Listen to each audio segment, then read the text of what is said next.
Welcome to the Old Time Radio Westerns. I'm your host, Andrew Rhynes, and I'm excited to bring you another episode absolutely free. This is one of over 80 episodes released monthly for your enjoyment. Now, let's get into this episode.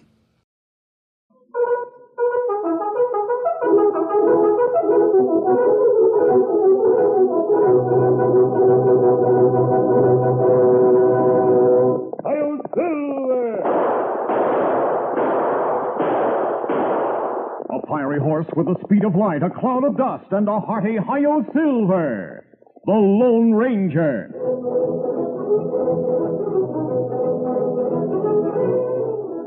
Before this exciting adventure, a word from our sponsor.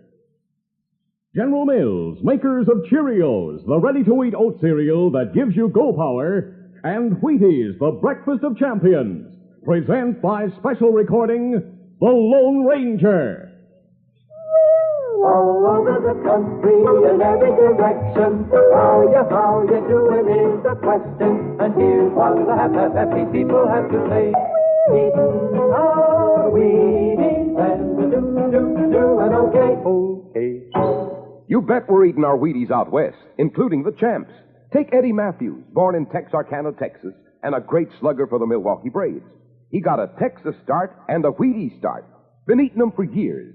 And there's Gene Littler from California, one of the best pro golfers in the game. Listen. How he socks them off the tee. You bet Gene's a Wheaties champ. Been eating them since he was 7. A He-Man breakfast for champs and gonna-be champs. Why, there's a whole kernel of wheat in every Wheaties flake. Keep on eating your Wheaties and you'll be doing okay.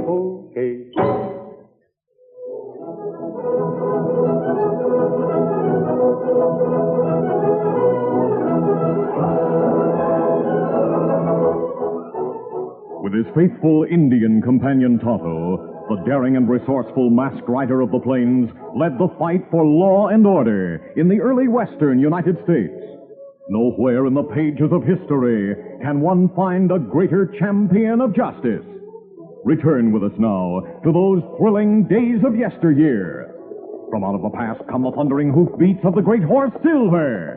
The Lone Ranger rides again. Come on, Silver. Let's go, big fellow. Hi-Yo Silver! Hooray!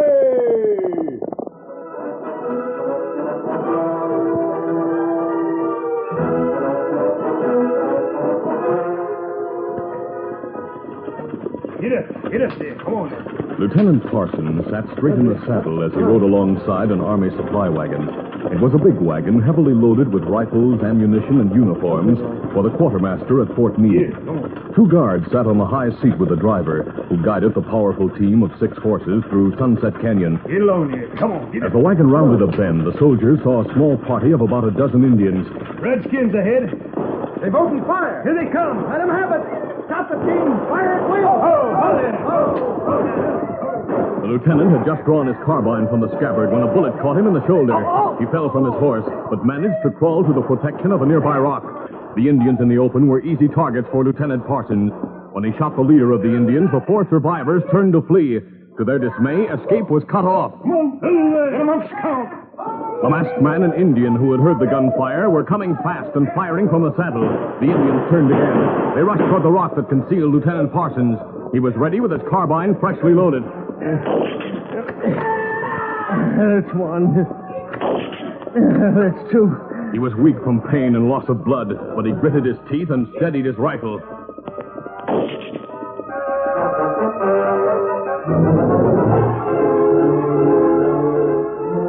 Half an hour later, Lieutenant Parsons opened his eyes. He found himself lying on a blanket. He was stripped to the waist. Someone applied a compress to his wound, while someone else bathed his face with a wet bandana. What? Steady, Lieutenant. You're going to be all right. Oh, now I remember. You and the Indian cut off retreat from the savages. Yes. Before left, they turned to run. Then they saw you. They turned back and came toward me. You were ready for them. I don't remember much. I shot 2 of the 4. You shot all 4. I don't remember the last 2. Your wound is a painful one. What about the men on the wagon? You're better off than they are. You mean? Yes, they're dead. Oh. We should have had more guards. But the men couldn't be spared. The wagon doesn't seem to have been damaged. How about the horses? 2 have flesh wounds, but they're able to work. Look, if you could lift me to the driver's seat, I might be able to take the wagon through to Fort Meade. Lieutenant, you wouldn't have a chance. Oh, but I must. The soldiers at Meade can wait for their new uniforms. Oh, no. In that wagon, beneath the uniforms, there are new repeating rifles. One's like I used against the Indians. You saw how effective they are. They're badly needed. Help me up. Weaker than you thought, aren't you? Oh, is my wound that bad? Lieutenant, Tonto has stopped the flow of blood and given first aid. But a doctor is needed to remove the bullet. You'll be in bed for several days. Bed? Where? I know an old soldier who lives in the town of Maverick Pass. When Tonto has you ready for travel, I'll take you to his home and get a doctor. Very well. Tonto will ride to Fort Meade and tell what happened. Men from the fort can be here by nightfall to get the wagon and the dead.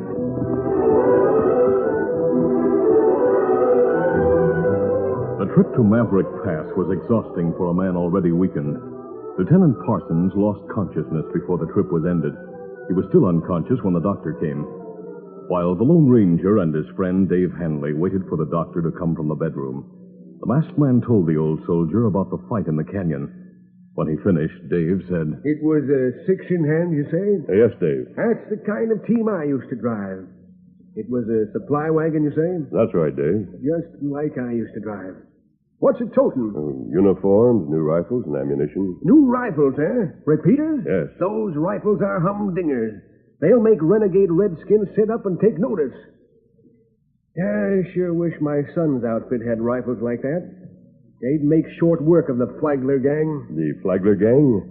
Are you speaking of Scar Flagler? That's right. You heard of him? Yes. He's one of the worst killers this part of the country has ever known.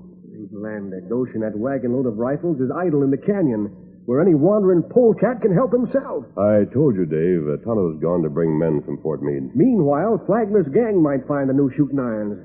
Then they'd be worse than ever. You said the horses were all right? Yes. And so am I. I can still handle a 6-horse team in a fashion that'll make any man sit up and take notice. Oh, but Dave, What's you... more, I'm still a soldier. Still have my cap and jacket over here in the closet. You have a responsibility right here. The lieutenant in the next room will have... Taking care of him. Come on, mister. Let's get going. The old soldier was prophetic without knowing it. While he and the Lone Ranger waited for the doctor's report, a band of heavily armed horsemen came through the canyon. It was Flagler and his gang. They had been following the wagon tracks for several hours. When they saw the wagon standing alone, they drew rein. Hey, Flagler. It's the wagon we've been following. Looks like it was attacked by Indians. Maybe the Redskins did our work for us. Look inside, see if they've looted the wagon. After studying the scene, Flagler reached a conclusion as to what had happened. Well, Indians attacked and were licked. At least a couple of the soldiers survived to wrap the dead and tie the horses. Probably gone for help. That's about it, boss. Hey, Steve. What's in that wagon? Uniforms and new repeating rifles. Just as we heard, boys. Well, it was a good day for us when we had word of this shipment. We can sure use the rifle. And the uniforms. Huh? Think of what we can do if we go around to towns and villages posing as soldiers. Yeah, and I hope they have some general's clothes for me to wear. All right, pack the rifles on your horses. Yeah, sure. And take as many uniforms as you can carry. We'll set fire to what's left.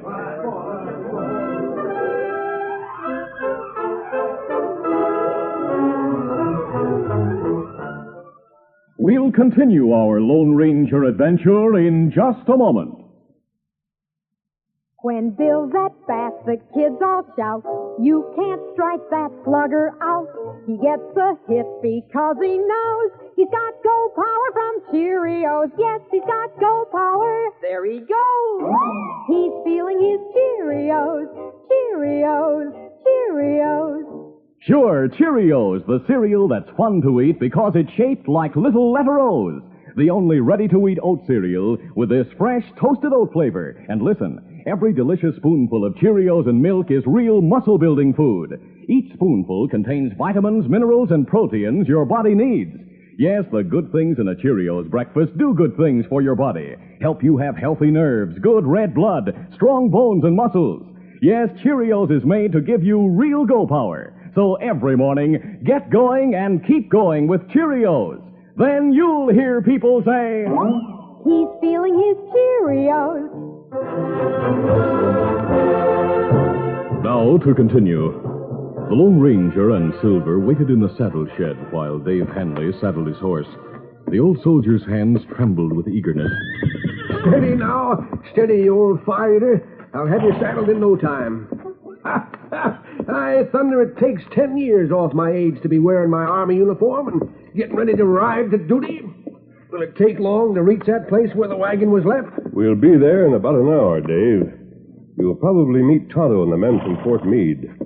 I'll wait in the canyon until someone comes for the soldiers who gave their lives. Right. There, I'm all set. Lead the way. All right, easy, steady, big fella. Come on, Silver. Now, get up there. Come on, Krusty. The army wagon was heavily built, but the wood was dry from years of use in hot sun. Set afire by Flagler's gang, it burned like tinder. By the time the Lone Ranger and the old soldier reached the place, the wagon was reduced to smoldering embers and blackened hardware. Look what's happened. Steady, big fella. Dave, we're too late. Easy, boy. Gone, you called it. These tracks were made by the men who set the wagon on fire. Look at them. Oh, must have been a lot of them. Did you ever see Indians wearing boots with high heels? I think it was white men who came here. White men? Let's look at the remains of the wagon. Do you see any rifles in there? Let me poke around. Oh, still hot. There are a number of repeating rifles on the wagon. So you said. I don't see anything that looks like them. Yeah, they've been stolen. I can savvy why a pack of outlaws would steal rifles, but why would they set fire to the wagon? Possibly because they hated everything connected with the army. You said Scar Flagler hated... Flagler. Great day, that's it. This is his work. The raiders came along the floor of the canyon. They seem to have been following the wagon tracks. How many of them would you say there were? There are tracks of at least a dozen horses. When they left here, they went that way. Up the canyon wall? There seems to be a narrow trail to the top. Could we follow those tracks? I think so. Wonder why they left the horses that pulled the wagon. Tain't like those crooks to leave 6 strong horses behind. Probably because those horses couldn't climb the side of the canyon. Dave, we'll follow those tracks. Leave clear signs so Tonto can follow us. With soldiers? I'll arrange a few stones here on the ground. Oh, what's that for? A message to Tonto. He'll know I want him to follow. There, that'll do it. Ready, Dave? Right. I just hope I get Scar Flagler in front of my shooting iron. That's what I hope. The Lone Ranger led the way along a narrow shelf-like trail that led to the rim of Sunset Canyon. Then for over half a mile, the hoof marks of the outlaws' horses could be clearly seen on level tableland. After that, the ground became rocky and uneven. Foothills gave way to jagged mountains. We're getting into high country. And rugged. I bet we've passed a dozen caves and canyons. This is just the sort of mountains a gang like Flagler's would pick for a hideout. Dave, I want you to drop back about 50 yards. Why? We may be getting close to the gang. You figure they'll shoot us on sight, is that it? They'd be more likely to shoot you because of your uniform. Well, then let me ride ahead and draw the gunfire. You're a better shot. You're mounted on a better horse. If you drop back, you'll have a chance to duck for cover. Maybe you can turn tail and hit the back trail. Dave, I'm not turning tail. Neither am I. Stop here, old Silver. You said a big fella. Now, we're less than half a mile from the peak of this mountain. Yeah, just about what I'd calculate. I doubt if the gang would camp on the far side. There aren't the hiding places there are on this side. And they're holed up somewhere between us and the ridge. I'm sure of it. Shade your eyes and look carefully. Now, use my binoculars. Look for smoke from a campfire. Chances are they'd use wood that burns with mighty little smoke. While the masked man and old Dave eyed the side of the mountain that lay above, they in turn were being watched. Flagler's men were closer than they realized. Critter with the mask is using binoculars now, boss. Yeah, let me see, Steve. Steve moved aside, and Flagler took his place at a narrow gap between two massive boulders. The outlaws' hideout was a place ideally designed by nature for the purpose. It was an area of relatively level ground. From behind a barricade of large rocks, guards could watch the downhill slope of the mountain. On the opposite side of the hideout, the ground slanted upward toward the peak. You know who the soldier is, boss? No, I never saw him before. He's old looking to be wearing a uniform. He's lived too long. I hate soldiers and anyone who travels with them. Give me a rifle. The Army sure made a mistake when it threw Flagler out. Plenty of men have paid for that. I said a rifle. Here, boss. Take mine. No, one of the new ones. I want to see how these new repeaters work on men in uniform. Here you are. Loaded. You don't know how to use those repeaters, boss. Well, this is a good time to find out. First, thumb back the hammer. No, you don't, boss. Don't tell me how to handle a rifle. How can any rifle be fired without drawing back the hammer? Boss, not so loud. They'll hear you. Hey, they're ducking for cover. They did hear you. Shoot fast. Boss, listen. Before you can fire those repeating rifles... Shut up, I'm aiming. Well, it didn't fire. Use the lever. You said the rifle was loaded. It is loaded. I tried to tell you, boss. After you load the cartridges into the magazine, you got to work the lever. That brings the first cartridge into firing position and cocks the rifle at the same time. Let me show you. I can do it. That's it. Now it's ready to fire. You see how the hammer's back? Well, this is a fine time to tell me. Will you? Shut up. Now those two have gone behind a rock and taken their horses with them. Well, I'll give them something to think about. Get anything? No, but I cut plenty of hunks off the top of that rock. I'll let them know what'll happen if they come any nearer this. How'd they get this far? I didn't think anyone could follow our trail to this hideout. Well, maybe just luck on their part. Maybe they didn't follow any trail. Now that they know someone's holed up here, we can't let them get away. Don't worry, they won't get away. The Lone Ranger and Dave Hanley, momentarily safe behind the rock, held a brief council of war. At least we know where the gang's hiding. Dave, you're going to hit the back trail while I try to cover your retreat. No, sirree. I told you before, I won't turn tail and run. Listen to me, you old fire eater. Tonto is bringing men from Fort Meade. You can meet them on the trail. Tell them about that outlaw hideout. Behind those rocks, the crooks could stand off an army. Not if the army or even a small detachment attacks from the top of the hill. Huh? Say, there's an idea. You go and meet the soldiers. I'll stay here and keep those critters busy. Dave, the officer in charge of the troopers might not pay any attention to a masked man. But if an old soldier like you outlines a military strategy... Yeah, I guess you're right at that. Why don't we both go? We'd be cut down before we went 50 feet. Someone must stay here and fire fast enough to keep the outlaws' heads down. All right, I'll go. Ready? Ready as I'll ever be. When I start firing, ride. The masked man made sure both his guns were fully loaded. Then he leaped from behind the rock and hugged the ground. A rifle cracked from the rocky fortress above. Then the Lone Ranger's gun spoke. Get up there! Come on, Busty! The outlaw, watching between the rocks, had fired too fast and missed. The smoke of his rifle gave the Lone Ranger a target. His first shot rocketed through the narrow gap and creased the outlaw's shoulder. His sustained fire sent bullet after silver bullet into the hideout, while old Dave rode downhill at breakneck speed. When the masked man's guns were empty, he drew back to the shelter of the rock and hurriedly reloaded. The outlaws opened fire, but harmlessly. The old soldier was out of sight, and the masked man was protected. All right, hold it, Butch. No use wasting cartridges. Just as you say, boss. Someone got away. I heard the hoofbeat. Must have been the old soldier. It was the masked man that did the shooting. Well, we'll get him. I'd like to put a bullet through his head to pay him for creasing my shoulder. Just sit tight and stand watch for another hour. Then it'll be dark. Then what, boss? We'll have a couple of boys sneak around and get him from behind. The Lone Ranger knew that his chances for survival were very scant. From time to time during the hour of twilight, he risked quick glances from behind the rock, and each time brought a quick shot from the outlaws to show that they were watching constantly. He knew what the strategy would be when darkness gathered. He was fortified on only one side. Killers could and probably would creep close to attack from other sides. Soon after dark, Silver sounded a warning. This is it, Silver. The masked man knew the end was near. He expected a death-dealing bullet at any instant from the black night that surrounded him. What's delaying it? There was faint moonlight, but the many shadows of rocks gave ample shelter to the approaching men. Maybe they were told to capture me alive. Flagler had given those orders. He wanted the masked man alive for questioning. There was a slight sound in the deep shadow of a nearby rock. The Lone Ranger turned in that direction. Then someone leaped from behind. I got him, Silver. The Lone Ranger threw off the man who had leaped on his shoulders, but two more men closed in. Then Silver joined the fight, doing what he could with plunging hoofs and teeth. I got for the horse. Let me club the masked man. It was a fight with no holds barred. The masked man swung his fist until his arms were pinned to his sides. Then he went down struggling. The man on top held a gun upraised as a club, but Silver charged and knocked the man aside. I'll kill that horse. Then gunfire broke out on the higher part of the mountain. There were shouts of surprise and cries of dismay with a background of hoofbeats. Then a blow fell hard. It landed flush on the Lone Ranger's head. He felt himself going into a pit of unconsciousness.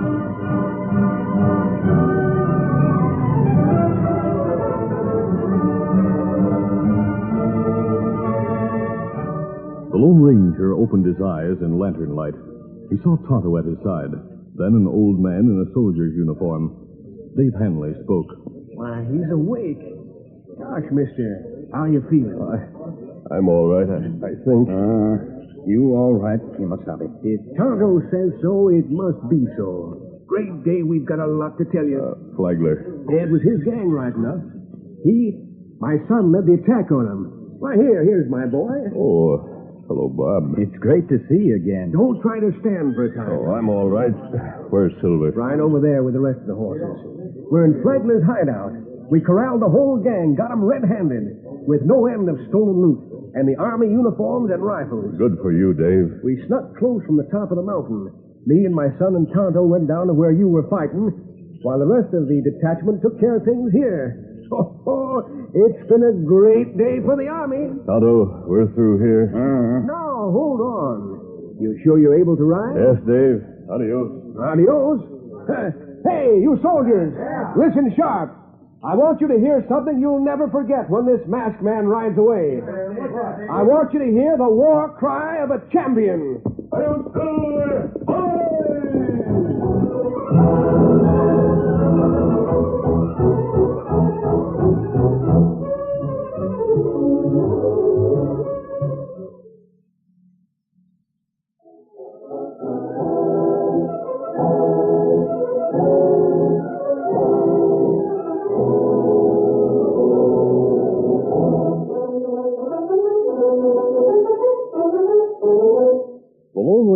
A copyrighted feature of the Lone Ranger Incorporated, is produced by Trendle Campbell Muir Incorporated.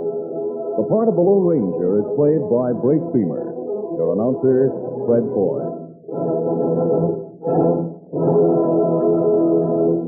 Listen to the Lone Ranger, brought to you by special recording Mondays through Fridays at this same time.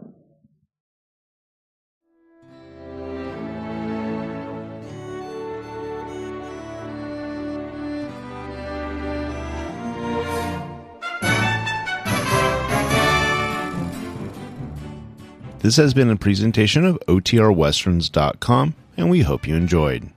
Please take some time to like and rate this episode within your favorite podcast application. Follow us on Facebook by going to OTRWesterns.com/Facebook, and subscribe to our YouTube channel by going to OTRWesterns.com/YouTube. Become one of our ranch hands and unlock some exclusive content. We want to thank our most recent ranch hands, Steve and Ron W., who joined us recently. You too can join by going to OTRWesterns.com/donate. Send us an email, podcast@OTRWesterns.com, and you can call and leave us a voicemail, 707-986-8739. This episode is copyrighted under the attribution, non-commercial, share-alike copyright. For more information, go to OTRWesterns.com/copyright. Have a great day, and thanks for listening.